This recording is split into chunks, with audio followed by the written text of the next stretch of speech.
Place à l'édito éco sur Europe 1. Bonjour Nicolas Bouzou. Bonjour à tous. Alors sur la réforme des retraites, à lire les sondages, on voit qu'il y a un bloc de 6 à 7 Français sur 10 qui sont hostiles au report de l'âge légal de départ, même à 64 ans, plutôt que 65.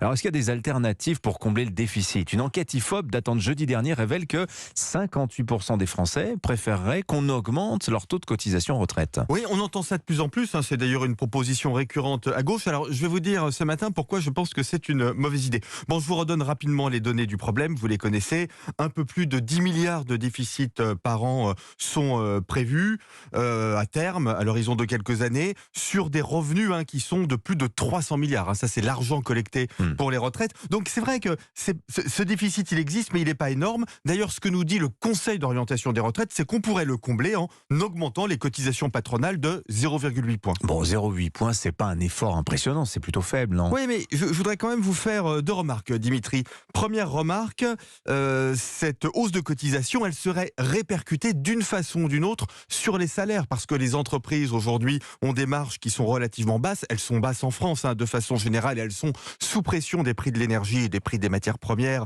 en règle générale. Et donc, il y a tout lieu de penser que cette hausse de cotisation, elle diminuerait le salaire net de 15 à 30 euros par mois. Donc, pour beaucoup de nos concitoyens, ça n'est quand même pas rien. La deuxième chose, c'est que ce déficit des retraites, il est complètement sous-estimé, puisque vous savez que l'État surcotise. L'État paye 74% de cotisation pour les salaires Ça fait 30 milliards, des fonctionnaires. Ça, plus les subventions aux régimes spéciaux, ça fait 30 milliards.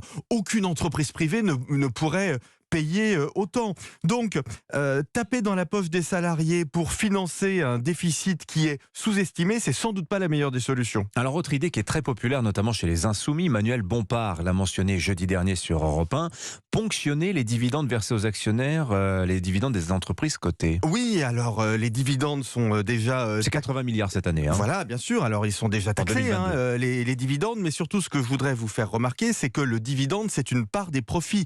Les profits sont déjà taxés en France à 25%, les dividendes sont taxés à 30%, ça fait 55%. Donc, c'est une taxation qui est déjà très importante. Diminuer notre attractivité en ce moment en augmentant la fiscalité des dividendes qui est déjà très élevée, c'est sans doute pas le moment. Désolé, mais la réforme du gouvernement est sans doute, je ne dirais pas la meilleure, mais la moins mauvaise. Merci beaucoup Nicolas Bouzou. Il est 7h23. À demain.